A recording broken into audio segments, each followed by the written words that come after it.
Chegou uma minissérie muito interessante lá na Netflix que se chama O Cerco de Waco. Ela conta pro telespectador como esse doido chamado Dave Koresh e os seus seguidores fanáticos entraram em confronto com agentes federais da ATF, matando nesse processo 4 agentes e 6 fanáticos. A partir daí, a Operação Monte Carmelo entrou em vigor no que foi um cerco muito longo de 51 dias de muita tensão e um fanatismo midiático. Então, bora falar sobre essa minissérie.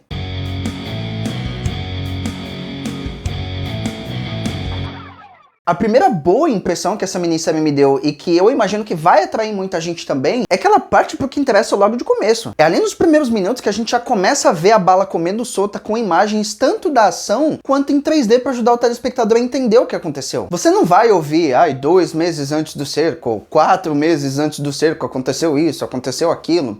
Não, a série já começa te empurrando pro que interessa logo de cara ali nos 5 minutos iniciais, 10 minutos iniciais. Eu achei essa uma abordagem muito interessante, isso me pegou de surpresa mesmo, assim, legal. É só a partir ali dos 20 minutos finais do primeiro episódio que você realmente começa a ver o que foi o cerco de Waco, né? A loucura desses fanáticos, as negociações entre a polícia e esse tal de David Koresh, como foi a cobertura da mídia na época, e não só isso também, né? Por que esse cerco demorou tanto tempo para ser contido? E entrando agora no caso em si, é muito triste ver o que o fanatismo religioso pode fazer com qualquer indivíduo, né? Essas pessoas estavam lá nessa casa com esse tal de Dave Koresh por quase 2 meses, tinha gente machucada, tinha gente doente, tinha criança, tinha mulher, e em nenhum momento todas essas pessoas pararam para pensar, cara, talvez eu seja o lado errado dessa história, tem alguma coisa de estranha aqui. Não. O que também não é muito surpreendente, tendo em vista que esse Dave Koresh, né, tinha várias esposas, aliás, deixou bem claro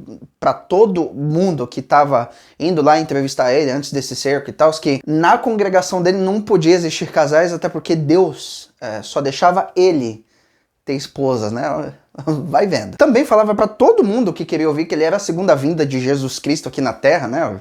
Olha a loucura dele, e tinham relatos bem fortes também, isso é algo muito mais pesado, que ele abusava de crianças acima de 12 anos de idade, o que ele sempre negou pra mídia. E isso pra mim é muito confirmado na série quando uma das discípulas que tá sendo entrevistada nesse documentário, nessa minissérie lá na Netflix, diz que meninas a partir de 12 anos já são mulheres. Ela fala basicamente isso. E assim, ela de novo nega que o Dave Koresh fazia esse tipo de coisa, mas quando ela fala isso, pra mim, ela tá basicamente confirmando que esse tipo de abuso ocorria assim lá na Fazenda Maluca. Mais triste ainda não é só ouvir isso, mas é também saber que mesmo depois de 30 anos que essas pessoas tiveram pra amadurecer, pra pensar no ocorrido, pra pensar o que esse cara fazia, elas ainda assim o defendem. Isso é muito louco. Tem uma mulher aqui que tá sendo entrevistada nessa minissérie que na época do cerco ela tinha 9 anos, era apenas uma criança, e ela obviamente sobreviveu ao cerco, né? E naquela época ela teve que ver esse Dave Koresh separar os seus pais, né? Porque, de novo, não podia ter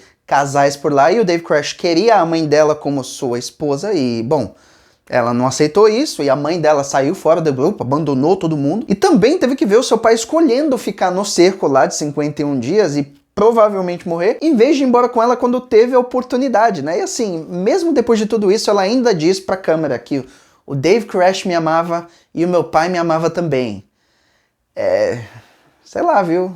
Eu não tenho tanta certeza disso, não. E isso me intrigou demais aqui nessa minissérie, galera, porque eu fico me perguntando como que esse cara conseguiu fazer uma lavagem cerebral tão grande nessas pessoas que mesmo depois de 30 anos e mesmo depois de ver tudo o que aconteceu, essas pessoas ainda estão defendendo esse cara.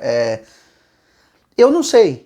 E eu não sei porque, infelizmente, a série não se aprofunda muito nisso. E esse é, sim, o grande ponto fraco de O Cerco de Waco lá na Netflix, na minha opinião. Ela é uma série muito legal, bem rápida, vai direto pro que interessa, né? Isso me pegou de surpresa, foi uma abordagem muito interessante, mas ela não dá uma dimensão muito clara pro telespectador de quem era esse Dave Koresh, né? Como ele virou pastor, como ele cresceu, o que era ele pra esse grupo. E assim, a série até te mostra um pouco sobre ele, uns 5, 10 minutos aqui e ali, mas isso é muito pouco. E com muito pouco tempo, infelizmente, você não tem o contexto suficiente pra entender quem era esse cara, né? Como um pai de família deixa esse cara pegar a própria mulher e escolhe esse cara em vez de escolher a sua própria filha. Infelizmente a série não se aprofunda muito nisso, e isso pra mim foi um erro. Porque ser fanático só por ser fanático é um argumento muito vazio, na minha opinião. Essas pessoas são levadas a esse fanatismo por algum motivo, ou por crença, ou talvez abuso no passado, ou talvez esse cara mesmo conseguia vender pedra na feira, tá ligado?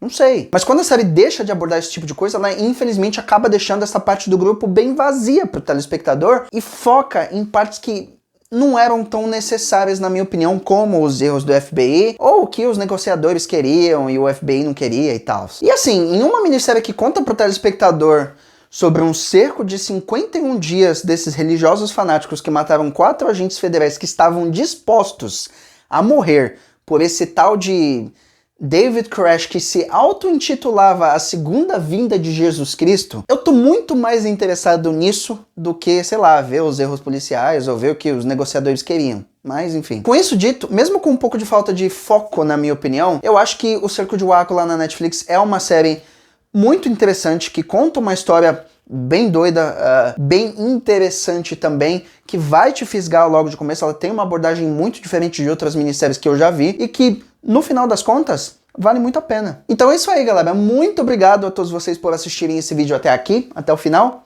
e até a próxima. Tchau, tchau.